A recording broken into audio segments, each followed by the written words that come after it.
What's going on, guys? Coach Chris back, the wise guy. A wise guy.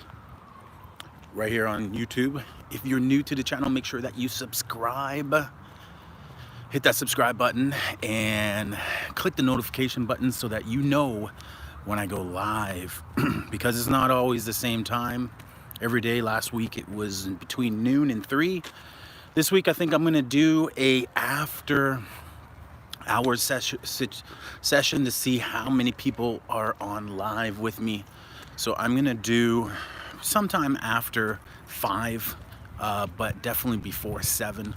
So between the 5 and 7 point, I try to keep it more consistent, like 6 o'clock or something to that nature, 5 o'clock.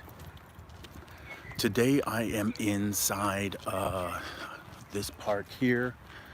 What is this park called? I think this park's called Central Park. Central Park. And we're gonna go on an excursion through Central Park. So hopefully we get some people on today. Hopefully people have their notifications bells on. But for now, what we'll do is we'll explore. This place is filled with squirrels and all sorts of creatures. And I am on the Hope Trail. So on the Hope Trail, it's a fitness-based trail. There are it's a run, it's a walk or a run.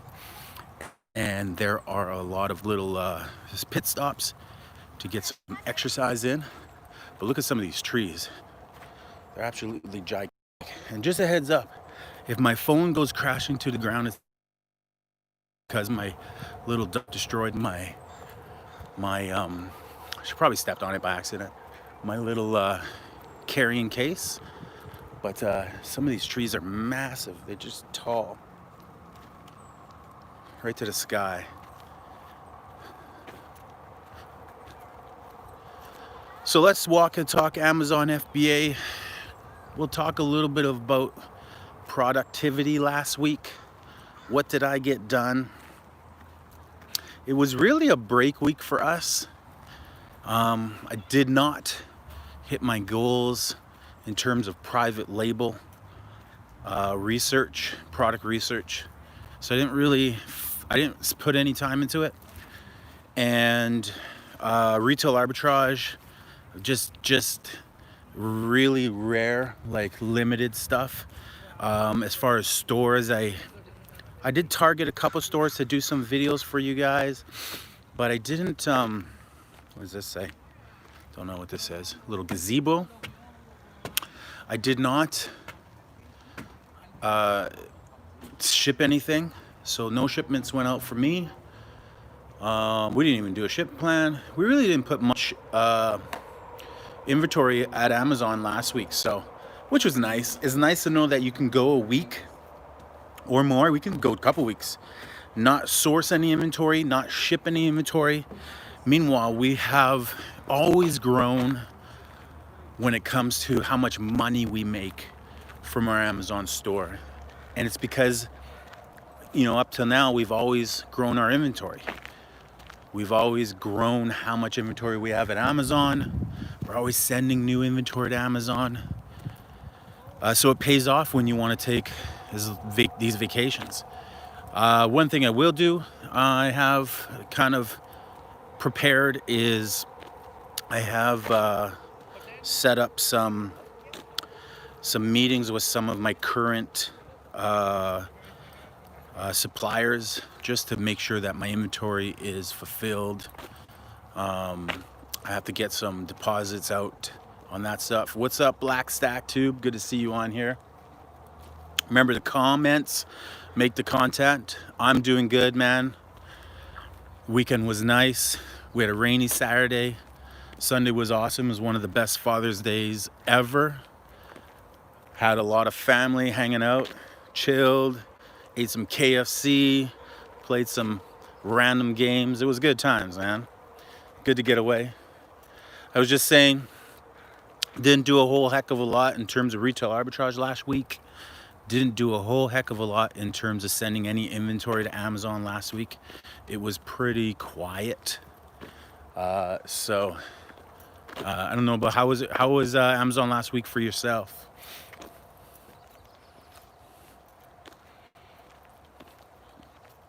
What'd you get done? We didn't really set any goals, you know, we've just been consistent. Yeah, I don't know that it was all that busy, personally, myself. But it's just nice to be able to take a week off and not have to send in any inventory. And still we still grew. Geez, we grew more last week than we have ever grown. We grew more in the last month, 2 months, than we've ever grown, obviously, because everyone's transitioning their spending online. So, and we've said, my wife and I have said, like, let's get as much inventory to Amazon as we can. Let's send as much as we can. So we really went hard in the paint for the last couple months. Both private label and RA. Both. We've doubled, if not tripled, the amount of volume that we sent in. So, you know, as far as, yeah, both. So we've been able to take these breaks.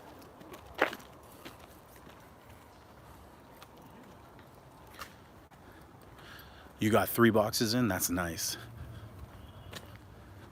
What did it cost you to send in 3 boxes? Where did they have to go?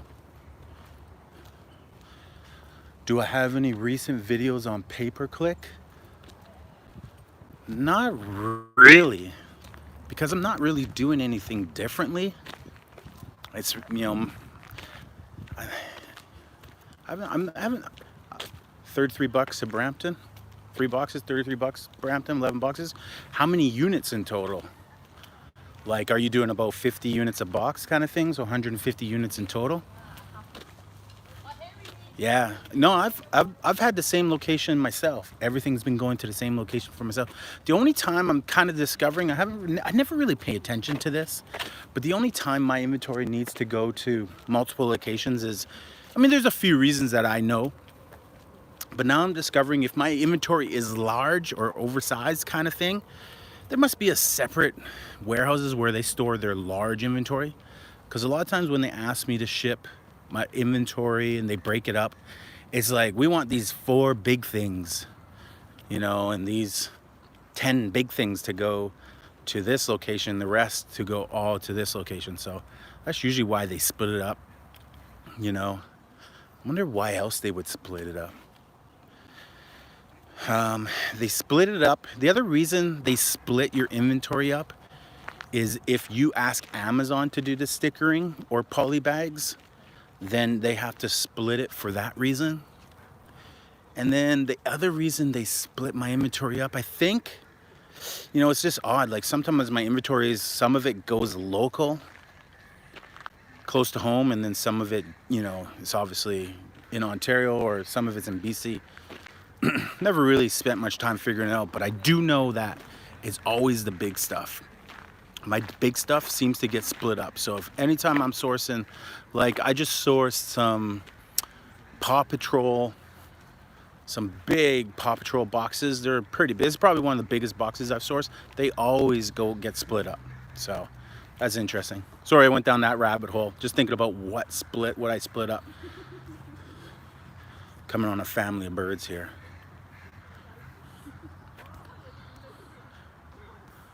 What's up, Sergio, man? Just launched my first private label product. Any suggestions on good PPC videos to watch? I'm thinking right now. There are a couple. I mean, Google it or go on YouTube and just watch some videos on pay-per-click. I mean, I have a couple. The thing about pay-per-click is I'm really basic with it. And I've talked about this before when it comes to pay-per-click. Is you don't want to try, you don't want to, it can get expensive. If you try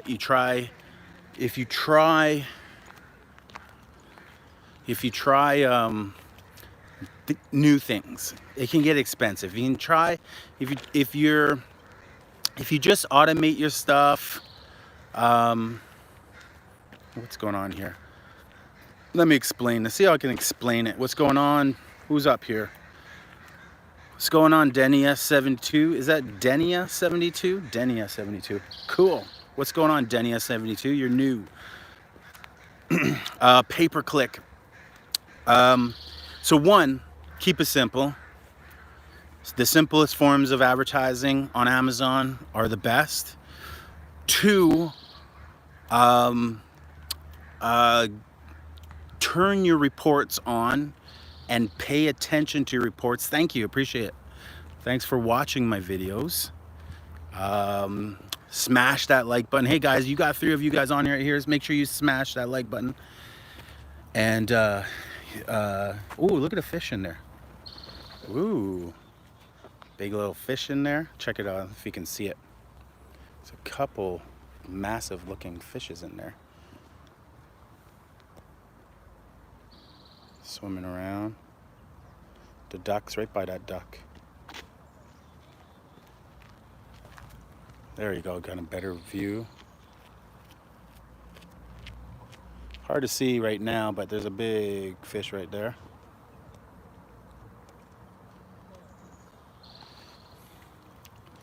Today I'm in Central Park in Burnaby. And yeah, I love this park. This is actually close to home. So back to pay-per-click. I should probably do a talk on pay-per-click. I'll put some strategies together that are crisp, in line, and will just be the foundation of, because what I teach in my course is I just teach the how-tos with a couple of simple strategies that I follow. One strategy is my 5-cent example. Bulk ads, 5 cents an ad. And I talk a lot about just the part of advertising is getting your products in front of eyeballs. So I talk a lot a bit about that. And I talk a lot a bit about how using low-cost pay-per-click ads can take your really high-ranked products and put them in front of a lot of eyeballs.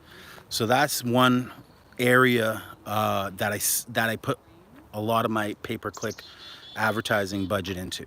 Okay, is just creating little automated campaigns with specific product lines, whether it be all of my inventory or specific areas of my inventory, just to see what is converting and what is not converting.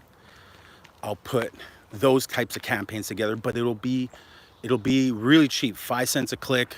Sometimes I'll see, actually I've raised it. It's probably sitting around 7 cents a click. It doesn't cost me 7 cents all the time. It costs me sometimes 3, 4, 5 cents. Sometimes a sale will cost me 17 cents or 12 cents to make a $10 profit or whatever. It generates, these types of ads, they're very basic, generate probably the most revenue out of all my pay-per-click ads, okay? And then for a lot of my private label products, I do manual campaigns. So I'll take my automated campaign information, the analytics from it, what people are searching. So you can run a report. It can tell you everything. What did people type in? What word converted for them to click your ad? So I look at a lot of stuff and I try to read that like a newspaper, just to really get a sense of what people are typing in to find my products. Then I'll look at categories like impressions, because I want to know what's getting a lot of impressions. I'll look at categories like what's costing the most, what keywords are costing me too much money that I'm losing money on. And ultimately what everybody teaches at the very end is knowing your ACoS, your advertising cost of sale. What is the percentage of my cost to run this ad versus how much I sold the product for? What is the percentage? And if that percentage is higher than your profit margins, then obviously that ad has to be looked at in more detail. It doesn't necessarily need to be turned off, because it can be useful as a catalyst to more sales. So there's reasons why not to just turn off ads that have high ACoS. Sometimes you want to have a high ACoS. Maybe your need reviews. So there's various reasons. But anyways, so I have manual strategies and I have automated strategies. That being said, check out this place, man. It's like, I love forests, as you can see. That being said, Amazon's pay-per-click, they've added more features. They've created more ways to advertise, just more ways where your bid can go up, you know, to double or whatever you want it to, or your bid can have a ceiling, or it can drop. There's ways that you can adjust your bids. So maybe I'll do a live one of these nights where I can screen share what strategies I use that actually are very profitable as far as return on my investment. And I do love automatic campaigns, especially when it comes to retail arbitrage. I don't love them so much when it's private label products. I only use it to get my keywords that I want to rank for. And then I spend a lot of budgeting, a lot of money on targeting my audience. What customers do I need to sell to? What keywords do I want to rank for? Because in the manual, in private label, you want to rank on page 1 for as many searches as you can. You want to rank your product on page 1 for as many keyword searches as you can. But not all keywords are created equal. Some are more expensive than the others. Whereas in retail arbitrage, good luck trying to rank. Look at these little things come right up to you. They're expecting food. Half the time I don't know if they're gonna eat my ankles or whatever. Look at this little guy. Comes right up to me. I gotta walk right by him. He's just looking for handouts. I don't have anything but licorice. Do you like licorice? I wanna give you licorice. You can't eat licorice.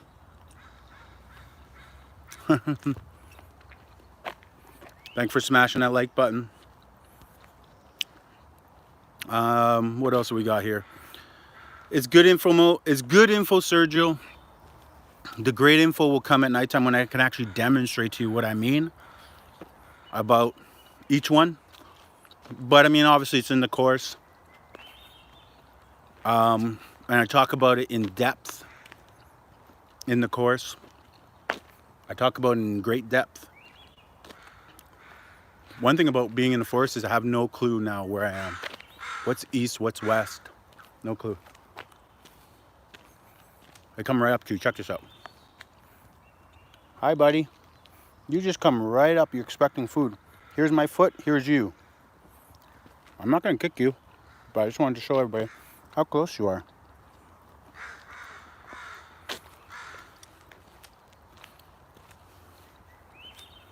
Yeah. Okay, what other questions you guys got? The conversation is in the content.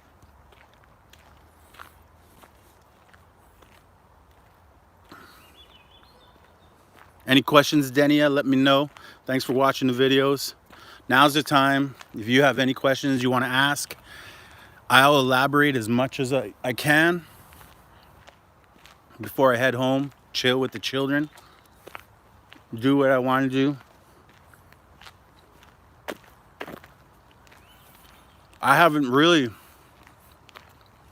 other than, like I said, I have a 6 product launch. So Sergio, you launched your first product. Now, my advice is don't launch just one. Okay, you launched your first, congrats, that's awesome. Don't quit. Stick with your product. You probably spend a lot of time determining if that product is, worth the upfront capital cost to launch in private label. It takes time to optimize your listing. So take that time to spend your time on there, optimizing that listing, changing words up, make sure it's filled with keywords.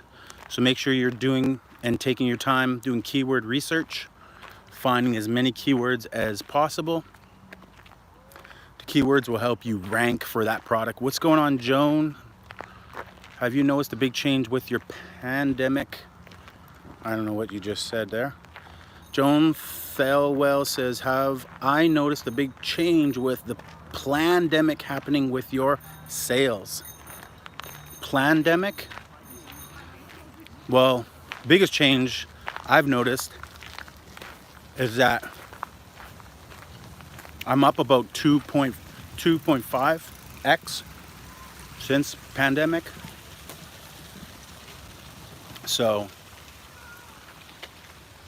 that's about it. I haven't, like there was a moment where Amazon wasn't taking inventory, if that's what you mean. So we had to plan for that. So there was a moment where you just you couldn't send in any inventory to Amazon. And Amazon Seller Central also have a COVID-19 ticker, essentially updating you on any statuses with their infrastructure, their systems, any changes. So really it's a matter of reading all that stuff. So I keep on top of that. But other than that, I mean, when the pandemic hit, it was more a matter of, okay, I'm all the way over here, let's go this way. It was just a matter of, I realized how much sales were occurring on Amazon. So my first instinct was to send inventory to Amazon, and that's been my war cry, is just telling people, get inventory to Amazon. Take advantage of the volume of sales that you could be having right now. So we did that. We were sending in between $8,000 and $15,000 worth of inventory every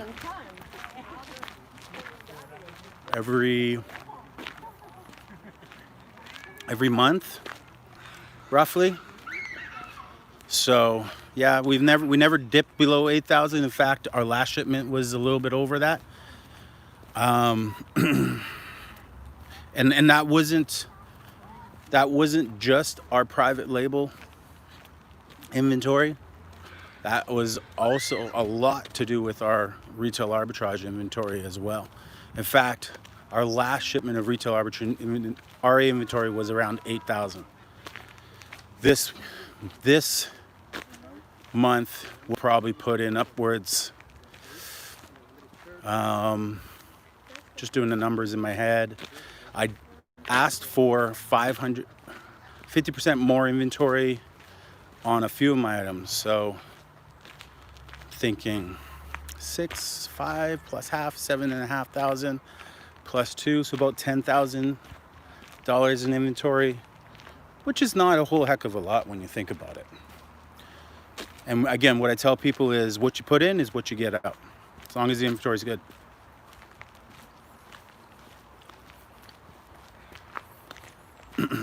And that's the level we're at. Again, it's not high. That's low.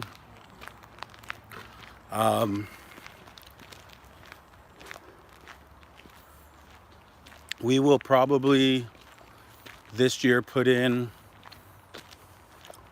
during, I feel like I'm understating that number.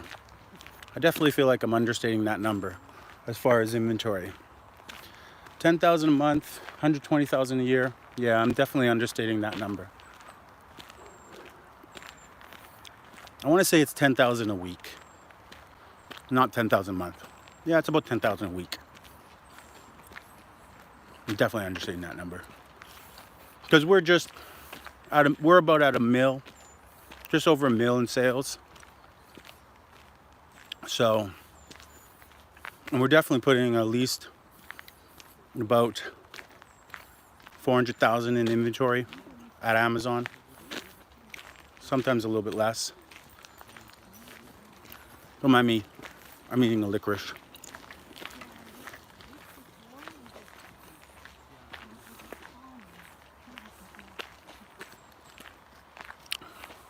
Any suggestions for people from Montreal? Anode Louise Jean. Hi Anode, nice to meet you. You're from Montreal? Well, no different than anywhere else in Canada. There's lots of sellers from Montreal on Amazon. Lots of sellers. Just start. Sign up, register, just start. all your inventory is going to go to wherever Amazon wants it to go. The barcode will indicate what kind of inventory it is. So if it's French speaking inventory or French labeled inventory, excuse me, don't mean to talk with the licorice in my mouth. If it's French labeled inventory, Amazon will direct it accordingly. So a lot of your inventory, and a lot of times it doesn't matter where it goes. It'll make its way to the right places. But there's there's a lot of sellers based from Montreal. That's not an issue.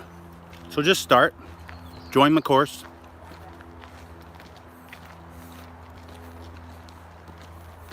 Black Stack, you can get additional items that are bilingual. Yeah, 100%.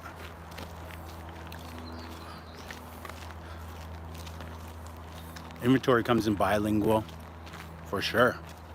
I mean, most of my inventory is bilingual, especially in Canada. I think that's the standard.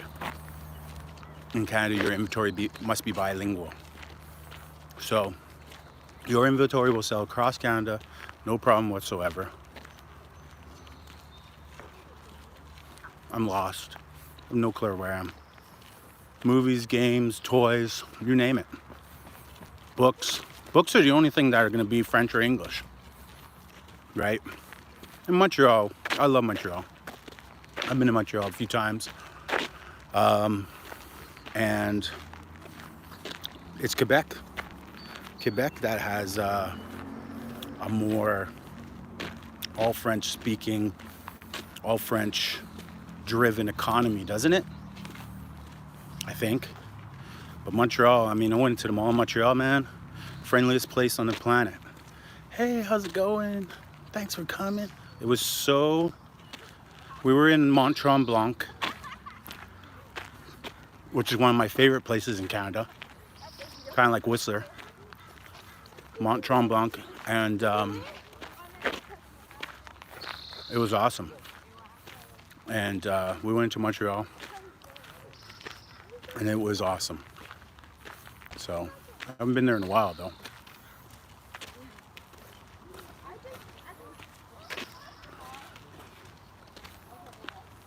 Okay, we gotta figure out where I am. I think I'm on the other side of the lake.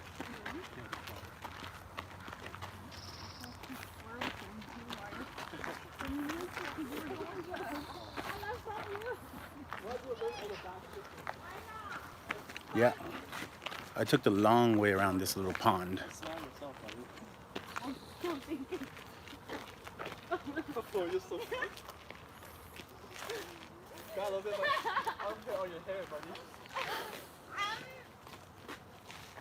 Any fish? Oh yeah, there's a big fish right there. You can see his tail. It's been 28 minutes already, man. How time flies. Oh, thanks for the reminder. Well, let's keep going. I'll head back towards the car. We'll jump out. Any other questions, let me know. Smash that like button right now. Throw comments in the comment section.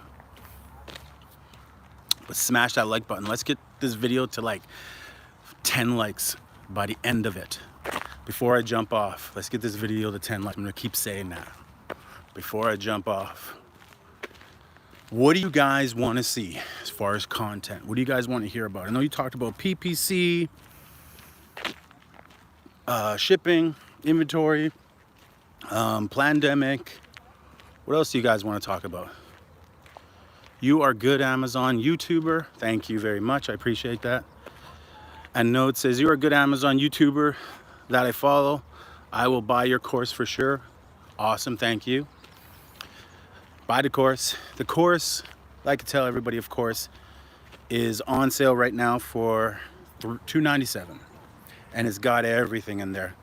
And by the end, before it goes to $497, so make sure you jump in at $297. But when I jump into $497, I'm adding in wholesale and online structure. So a system for online and a system for wholesale that'll give you leads, and it'll give you how, exact system to follow for any way you want to sell on Amazon. So make sure you sign up at $297. You get all that. Better get it before it goes up. Respect. I keep telling everybody, don't message me when it's $4.97 and ask me for the $2.97 price. Because you get lifetime membership and you get all the new stuff that I put in, and you get full access to me, virtual. So anytime you need to get a hold of me, you can email me, we can talk, we can figure things out together. And going back to, we also talked about private label. Make sure that you're launching threes in groups of threes. You'll have a lot more success. It'll be staggering the amount of sales you'll make if you launch 3. 1, you're gonna do well, but if you struggle with 1, what do you have to fall back on? What other products do you have that you also launched that you're working at the same exact time, optimizing the listing, optimizing the photos, optimizing the bullet points, optimizing the back end, making sure that as many keywords are in that product as possible, so that when somebody searches even your product with a bad spelling, that it's optimized for that. Private label, rule of thumb is, what's a good rule of thumb? $5,000 profit a month per product that you launch. It's a good rule of thumb. So if you launch 3, that's 15K a month in profit. I'll give you an example of the spectrum. 2 products, same price, $24.97. One cost me $3.50 US. The other one cost me $1.60 US. Sell them for the exact same price. So one product is half the price, $1.60 US. The other one is $3.50 US. The $3.50 US cost me about $200, just under $200, probably about $180 to ship 1,000 units by boat to Amazon. My $1.61 to ship 500 sets, which is actually 1,000 units because I bundled 2 sets together, costs about $150 via air to get to Amazon. Now, I can't ship air right now, so it's coming via sea. Via sea, it's costing me like 90 some odd dollars to get it straight to Amazon, which probably is like the minimum. My $1.60 product takes about 3 months to sell 500 units, so I sell about 150 units per month at about $15 profit per unit. So that's about $1,500. That's about $2,250 per month profit. And then my other 24, my 351, is $10 profit, and it costs, we sell about 500 units per month. So right now, and it can peak. So that's at $5,000 profit. Those are just 2 examples of 2 products, different ends of the spectrum. One's really cheap to source. There's lots of these. So you just have to discover them. Okay, you have to be on your selling tool every day. Can't miss a day because the products change. Why does a product need a private label? What does the private label do for the product? It makes you exclusive. You're exclusive. When anyone goes on that listing, and if they're buying from you, nobody else. So that's the power behind private label. And I've never really touched on this. This is a great question because I don't really touch on this. You kind of feel like I assume people know, but they don't know. So when you create a private label listing, you're creating a product that you designed, you have the rights to, is your brand. And you can make that product, that listing, you can make it exclusive, you don't have to, but you make it exclusive. If someone sells on that listing, chances are they're not selling a product that is, let's take a brand called Trees, or Burnaby Central, or whatever this park is called, Central Park. Let's say your private label, you come with the brand's called Central Park. Okay, what's the likelihood somebody else came up with that same brand selling exactly what you are? It's unlikely, right? So what's the chances they're selling counterfeit? Very, very likely, especially if your product has your logo screen printed on the product. So you've created a brand, you screen printed your logo. Maybe it's a picture of a squirrel. Okay, squirrel eating a nut. You screen printed that on all your products, and you've created a listing. You've called it the brand. That's pretty exclusive because you came up with the brand yourself.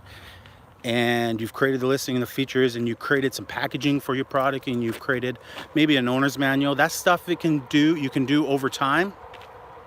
Once you create that listing, if you see other people on that listing, chances are they're selling something that is a knockoff or that is counterfeit, because you didn't authorize them to sell under your listing. Obviously, you want all the exclusivity there. And so what you do is you reach out to Amazon, or you just get rid of the hijackers. Those are called hijackers. They'll hijack your listing and sell something that's essentially not what the customer is opted to buy. So exclusivity. Imagine this. Imagine you're selling, I don't know, pick a toy. Pick Lego. And only person can sell Lego is you. How much sales would you get? You'd get all the sales, a ridiculous amount of sales. You'd be rich. Right? But because it's a brand and people are opened up to sell that brand, anyone could sell under that listing. When you do these private label brands, you get exclusivity to that listing. So if you look at a lot of these listings, you're like, I don't recognize that brand. See how many sellers there are. If there's only one seller, chances are it's a private label product. And a lot of times when you look at the numbers, if it's selling 300, 400, 500, 1,000 units a month, that one guy's getting all those sales. Okay, he's the only one on there. So that's what the advantages of private label listing. That's why my course is like directed fundamentally at how to do private label sales, because it's the most profitable way to sell on Amazon by far, unless you have a ton of cash and you can do wholesale. But even then, I don't want to spend my 9 to 5s. I'd rather be in a park teaching guys how to sell versus being in that office conducting my wholesale operation personally. So then you multiply, you just keep creating private labels, you keep creating listings. So you're in the business of making listings. You're in the business of building brands. Essentially what private label is you're in the business of product research. You're finding products that are in high demand, that have low to no competition, maybe medium to low competition or no competition. High demands, low competition, cost of goods is low. Maybe the weight of product is low, it just depends on how you want to ship it to Amazon. And you create those listings. So you're in the business of creating listings. You're in the business of optimizing listings and the photos and the bullet points, and just you're getting really good at being able to convert a listing and have it rank on page 1. So now when people type in, squirrels, your listing comes up and you're at the top of page 1. Your number 1 spot. That means you have the most, often what that means is that your product is the most popular organically. Your product is delivering sales. People want your product. So they're buying from you. Okay, you don't even have to advertise much. You're getting organic sales. You rank at page 1. Usually people who rank in the top spot after the 3 ads that are bought, those people usually have the most sales. Those are the products that you want to kind of identify and see what they're doing. Use their strategies. Whoa, it's like I just opened the heavens here. Look at that. So those are the products that you want to strategize with. And those are ones that are ultimately making the most sales. So that's where you want to be. Doesn't mean you won't make sales on page 2, but how often when you shop on Amazon do you look at page 2 or 3 for the product that you're searching? You usually hover around the first page, and usually number 1 has that Amazon Choice badge or that bestseller badge. Those ones you go, I want that one too, right? So there's a lot of advantages by private label listing, if just to name a few.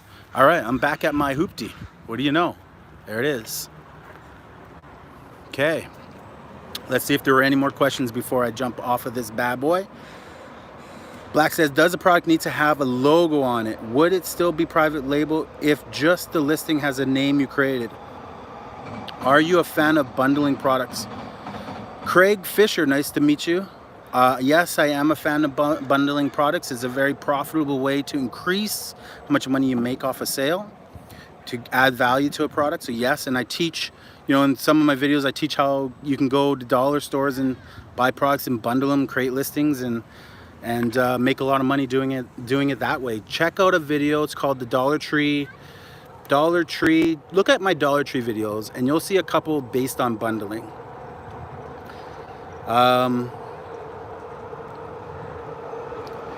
And Black Stack, there are going to be lots of private label listings for the exact same product. Okay, so you're gonna see, like, and that's really what it is. It comes down to, like, instead of all the sellers selling on one listing and just driving the price of the product down, they are creating their own listings for the same product, essentially, because they've done research, they see the demand, they see a product that helps somebody. I'll give an example. There's a product out there, I wouldn't recommend selling it. It's a back brace, it pulls your shoulders back. It's called a posture corrector. Go on Amazon and search posture corrector. You'll find a ton of those, but you'll find that each listing has just one seller on it, and they're all doing their best to try to rank page one, to try to add features and benefits. Going back to what Fisher said, they may bundle. You're gonna see some people now bundling something with that to give themselves the edge. So that's just like strategies behind that. But a lot of times, if you can get to the top spot and remain at the top spot,